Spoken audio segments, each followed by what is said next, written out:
Hinikayat ng Philippine Army ang mga nalalabing miyembro ng Communist Terrorist Group o CTG na magbalik loob na sa pamahalaan matapos ang pagkakaaresto sa 10 aktibong miyembro at pagsuko ng 2 mataas na opisyal ng Ilocos Cordillera Regional Committee o ICRC noong March 11.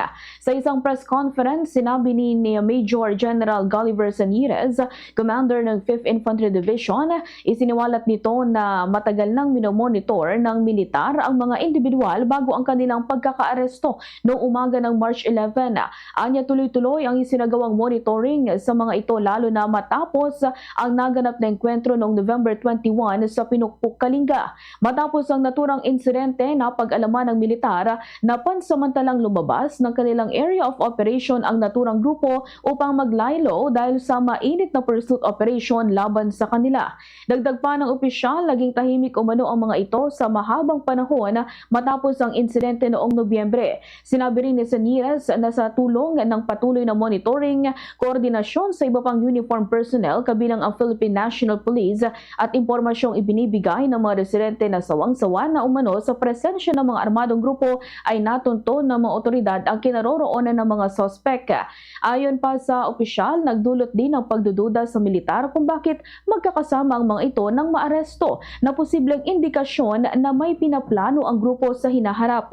Gayunpaman anuman ang kanilang balak ay hindi na ito matutuloy matapos silang maaresto at ngayon ay nasa kustudiya na ng pulisya.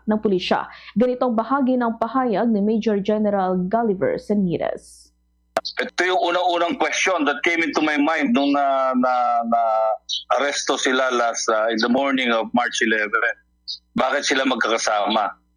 Now, this confirms our assumption, no, that siguro meron silang pinag-usapan plano in the future, but yung plano na yon ay plano na lamang, hindi na yung may sasakatuparan dahil under custody na sila ng ating mga kapulisan. Hinikayat din ni Brigadier General Dean Mark Mamaril, ang commander ng 501st Infantry Brigade, na isuko ang kanilang mga armas at samantalahin ang mga programang amnestiya at reintegration ng gobyerno upang makabalik sa kanilang pamilya at makiisa muli sa komunidad ng mapayapa. Ayon kay Mamaril, sa kabila ng kanilang nakalipas na karanasan sa armadong pakikibaka, nagbago na ang panahon at ang mga komunidad sa Northern Luzon ay nagtutulungan para sa kapayapaan at kaunlaran. Binanggit niya rin ang matagumpay na operasyon ng Armed Forces of the Philippines at Philippine National Police sa pakikipag-ugnayan sa lokal na pamahalaan, civil society at komunidad bilang patunay ng tuloy-tuloy na paglaban sa insurgency. Ganitong bahagi ng pahayag ni Brigadier General Dean Mark Mamaril.